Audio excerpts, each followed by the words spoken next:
सबसे पहले आप सभी लोगों का बहुत बहुत धन्यवाद करना चाहता हूं। आज इस भीषण गर्मी में मई के महीने में दोपहर को 1 बजे आप सब हमारी जन संघर्ष यात्रा के शुरुआत में इतनी बड़ी तादाद में यहां पर पहुंचे। मैं दिल से आप सब लोगों का बहुत बहुत आभार व्यक्त करना चाहता हूं। दोस्तों,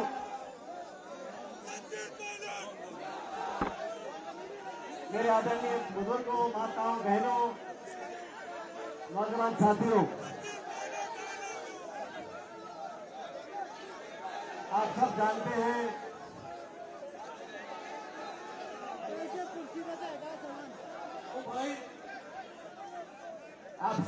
हैं राजनीति में कभी हम सत्ता में होते हैं, कभी विपक्ष में होते हैं। और आप सबने ये भी देखा 2013 में जब चुनाव हुए, हम लोग, हमारी पार्टी, हम सब लोग बुरी तरह हारे। और 2013 से लेकर 2018 तक जो समय था, वो समय हम सबके विपक्ष में रहने का था। हमने विपक्ष में रहकर जो उस समय की मुख्यमंत्री थी वसुंधरा राजे जी, उनके पास इतना बहुमत था जो आजादी से लेकर अब तक इतना बहुमत किसी के पास नहीं रहा। 200 में से 163 विधायक बीजेपी के हुआ करते थे। उन 5 सालों में कांग्रेस पार्टी का अध्यक्ष बनने का सौभाग्य मुझे प्राप्त हुआ। लगातार 5 सालों तक आप सबके सहयोग के साथ हमने सड़कों पर संघर्ष किया, उस शासन का विरोध किया। उस शासन में जो गड़बड़ियां थी उसका पर्दाफाश करने का काम हम लोगों ने किया था। आप सब जानते हो, ये देश, ये प्रदेश इस बात का गवाह है। वसुंधरा जी के कार्यकाल में लगातार भ्रष्टाचार हुआ, खुलेआम हुआ। और वसुंधरा जी को ललकारा हम लोगों ने। हमने चैलेंज दिया, आपके पास बहुमत हो सकता है, आपके पास सत्ता हो सकती है, आपके पास शासन हो सकता है, लेकिन जनता को लूटने का लाइसेंस आपके पास नहीं है। जो आरोप उस समय लगे थे, मैंने आरोप लगाए थे अध्यक्ष होते हुए, हमारी पार्टी के तमाम नेताओं ने आरोप लगाए थे, सम्मानीय अशोक गहलोत साहब ने आरोप लगाए थे। बजरी माफिया, शराब माफिया, जमीन माफिया, लोगों के बीच में लगातार जो लूट हुई, उसका आरोप हमने लगाया उस समय की मुख्यमंत्री के ऊपर। इतना बड़ा खान घोटाला हुआ, 40,000 करोड़ रुपए का घोटाला हुआ। जब घोटाला हम लोगों ने पकड़ा तो सारी लीज कैंसिल कर दी। लेकिन लीज कैंसिल करने से अपराध कैंसिल नहीं होता। हमने सीबीआई की जांच की मांग करी, सीवीसी की मांग करी, सीएजी की मांग करी। हम लोग दिल्ली गए और हमने मांग रखी थी कि इतना बड़ा खान घोटाला हुआ, इसकी जांच, उच्च स्तरीय जांच होनी चाहिए। आप सब लोगों ने हमारी बात पर विश्वास किया। और राजस्थान में जब कांग्रेस पार्टी सिमटकर सिर्फ 21 सीटों पर रह गई थी, आप कल्पना करो, हम सत्ता में थे और 20-21 सीटों पर आ गए थे। वो समय मुझे अच्छी तरह याद है। मेरे तमाम साथियों ने, पार्टी कार्यकर्ताओं ने खून पसीना बहाकर कांग्रेस पार्टी को सत्ता में हम लेकर आए। ये आश्वासन दिया जनता को कि सत्ता में आएंगे तो दूध का दूध और पानी का पानी होगा।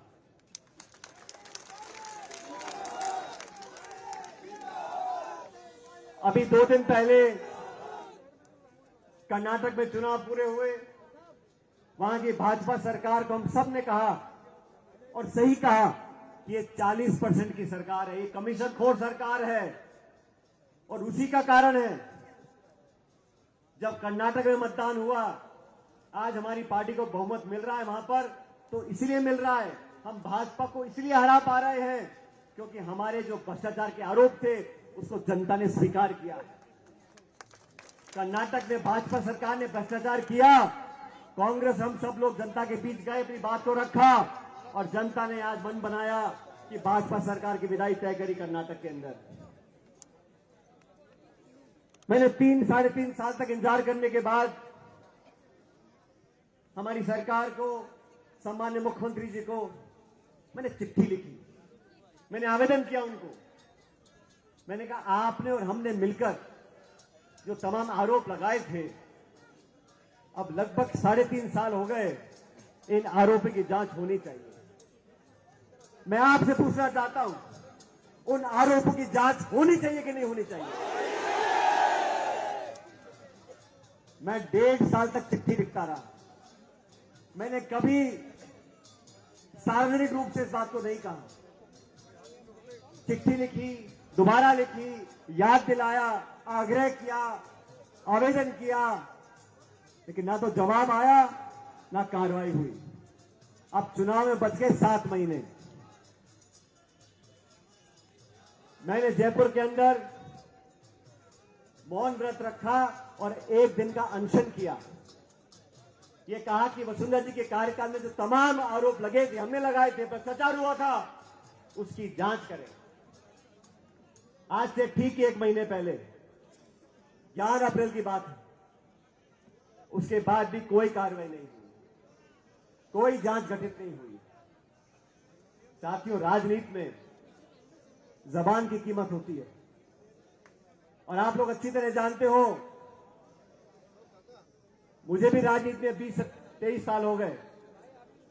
मैं सांसद रहा, केंद्र का मंत्री रहा, इस प्रदेश सरकार में उप मुख्यमंत्री रहा, स्वर्गीय पायलट साहब कई बार मंत्री रहे, मेरी मां सांसद विधायक रही। पिछले 45 सालों से हम राजनीति में जनता की सेवा कर रहे हैं और आप सब जानते हो, हमारे कार्यकाल में हमारी निष्ठा पर, हमारी ईमानदारी पर हमारे विरोधी भी उंगली नहीं उठा सकते। और आप लोग तो अजमेर के नागरिक हो। मैं आपसे पूछना चाहता हूं, इतना लंबा समय राजनीति हम लोगों को हो गया, बड़े बड़े पदों पर रहे, पायलट साहब भी रहे, मैं भी रहा। 1 फूटी कौड़ी का आरोप, 1 फूटी कौड़ी का आरोप हम जी को लगा नहीं सकता। तो इसलिए राजनीति में बहुत दुख होता है जब तरह तरह के आरोप लगाए जाते हैं। और आरोप किन पे लगा रहे हैं? हेमाराम चौधरी जी पे लगा रहे हैं, जो इंदिरा जी के समय जेल गए, जो 6 बार विधायक रहे, मंत्री रहे, उनके जवान बेटे की मौत की याद में उन्हें 100-100 करोड़ की जमीन जनता के नाम दान कर दी। 3 दिन पहले मैं बाड़मेर गया था, उनके पुत्र के नाम पर उन्होंने एक हॉस्टल बनाया। साथियों, 5 मंजिल का हॉस्टल है, 150-200 बच्चे वहां पर रहेंगे। गरीब बच्चों के भविष्य को सुधारने के लिए उस हॉस्टल का निर्माण किया है। ऐसे लोग जो 40 साल से राजनीति में हैं, जिनका दामन बिल्कुल पाक साफ है, उन पर जब आरोप लगते हैं, ओला साहब का परिवार सत्ता में चुनाव लड़ रहा है, हम सब लोग राजनीति में हैं और राजनीति में जनता सब जानती है, जनता सब जानती है। कुछ अखबार में छपे ना छपे, असलियत जनता जानती है।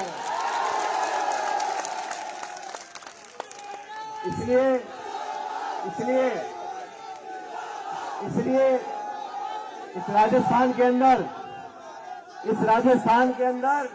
इस देश के अंदर हमारे समाज को जो दीमक की तरह खा रही है, वो भ्रष्टाचार की भूख खा रही है। नौजवानों, आने वाला भविष्य आप लोगों का है। एक ऐसे भारत का, एक ऐसे समाज का निर्माण करना है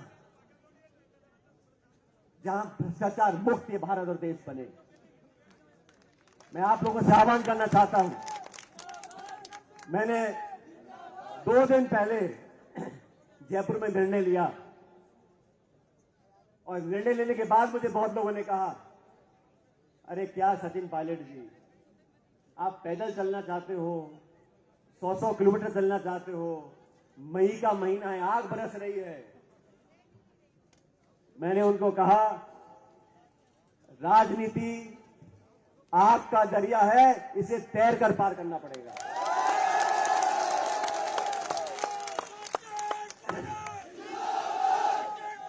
हमारे, और इसलिए मैं आप लोगों के बीच में आज यहां पर आया हूं, इस मिट्टी से, यहां के लोगों से, आप सबसे एक ऐसा रिश्ता है जो दुनिया की कोई ताकत चाहे उस रिश्ते को कमजोर नहीं कर सकती। एक समर्पण का भाव, एक त्याग का भाव और आपसी जो मोहब्बत है, वो आप लोगों के असीम आशीर्वाद की वजह से आज कायम है। मैं तो आप लोगों से आवेदन करना चाहता हूं, इस देश में, इस प्रदेश में अगर सबसे ज्यादा कोई मौजूद है आज, तो हमारे नौजवान हैं। इन नौजवानों के भविष्य को बेहतर बनाने के लिए हमें नौजवानों का विश्वास कायम करना पड़ेगा। आज यहां में जो आरपीसी का ठिकाना है, पिछले कुछ समय में लगातार पेपर लीक हुए, लाखों बच्चों का भविष्य अंधकार की तरफ जा रहा है। बात सत्ता विपक्ष पार्टी दल विचारधारा की नहीं है, बात नौजवानों के भविष्य की है। जब लाखों लाख बच्चों को लगे हमारा व्यवस्था में विश्वास कम हो रहा है, ऐसे लाखों लाख परिवार, ऐसे मां बाप जो दिहाड़ी करते हैं, किसानी करते हैं, 2 बीघे में खेती करते हैं, अपना पेट काट के इतना पैसा बचाते हैं कि हमारा बच्चा ट्यूशन पढ़ ले, साल 2-2 साल तैयारी करे, एग्जाम के पेपर लिखे और पेपर लीक हो जाए, पेपर कैंसिल हो जाए, कुछ बच्चे ओवरएज हो जाएं, कुछ निराश हो जाएं, उनकी उम्मीदें टूट जाएं, ये हम लोगों को गवारा नहीं है। मेरे ख्याल शायद पहली बार जब से भारत आजाद हुआ है, तब से किसी आरपीएससी के सदस्य को गिरफ्तार करने की नौबत आई है। लेकिन गिरफ्तारी अधिकारी की हो गई, क्या ये काफी है? कौन कौन लोग इसके पीछे हैं? मैंने राजस्थान भर में जाके आवाज उठाई थी और मुझे कहा गया कि पेपर लीक में ना तो कोई अधिकारी इन्वॉल्व है, ना कोई नेता इन्वॉल्व है। अरे जांच पूरी हुई नहीं, जांच पूरी हुई नहीं, कोई कैसे कह सकता है कि कोई अधिकारी नेता इन्वॉल्व नहीं है? आज एक अधिकारी पकड़ा गया जेल में, किसी दलाल के जयपुर के किराए के मकान पे बुलडोजर चल सकता है? तो ये कटारा जो पकड़े गए हैं, इस पर बुलडोजर क्यों नहीं चला?